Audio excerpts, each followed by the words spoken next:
Ang Kabataan Express ay hatid sa inyo ng UNICEF.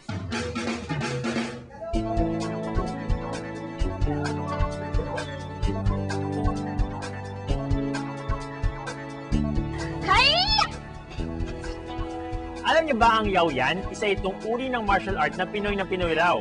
Ano naman ang kakaiba dito sa Yaoyan? Alamin natin sa ulat ng Manila Bureau.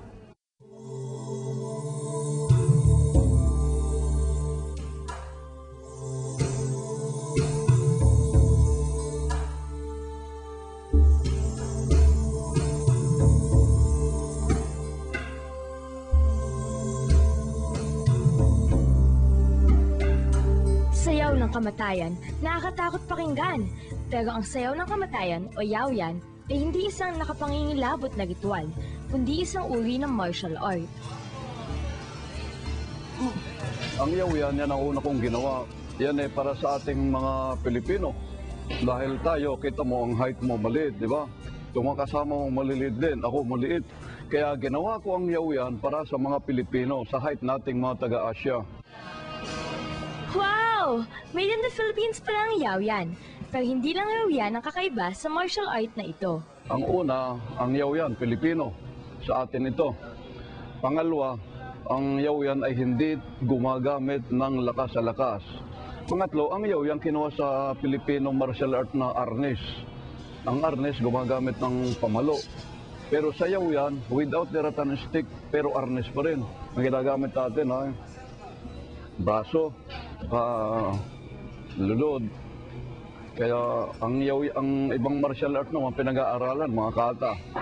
Yung kata, katarataduhan yun, hindi magagamit yon.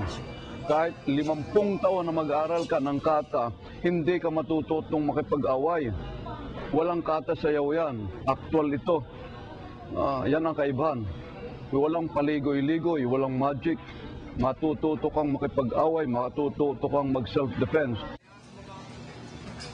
Ngayon ay unti-unti nang nakikilala ang Yaoyan, lalo na sa mga kabataang tulad ni Jaime. My uncles, they told me about Yaoyan. It's a great, martial arts, and I can learn a lot from this martial arts. So I decided to join for self-defense, and Yaoyan teaches me to be more confident in fights, so I may protect, the people I love. Para naman sa mga nakausap naming out-of-school youth na manlalago din ng Yaoyan, sa pamamagitan daw nito ay natututo sila ng disiplina. Dati po kasi ako nagsisigarilyo, umiinom.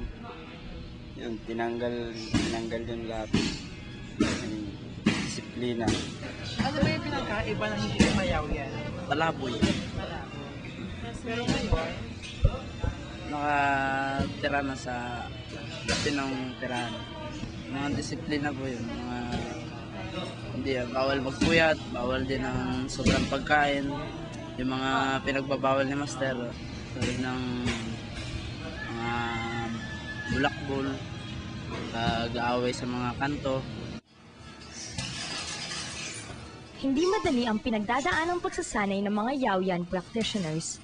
Ang bawat suntok at sipa ay hindi lamang nangangailangan ng lakas, kailangan ding magkaroon ng sapat na kontrol sa bawat galaw.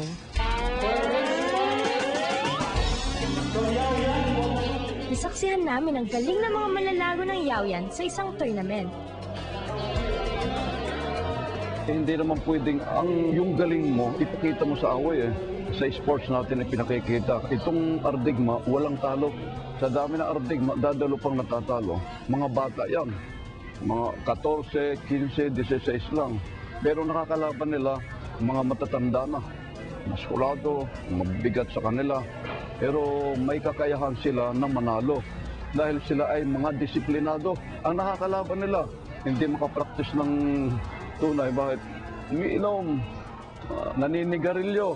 Kaya wala silang resistensya. Pero makikita mga batang mariresistensya. Nakabibilib! Tunay ngang maipagmamalaki ang Yaoyan. At hindi lang dahil ito ay sariling atin. Pinagbubuti nito di lang ang pisikal na abilidad ng mga kabataan, kundi pati na rin ang kanilang mga katauhan.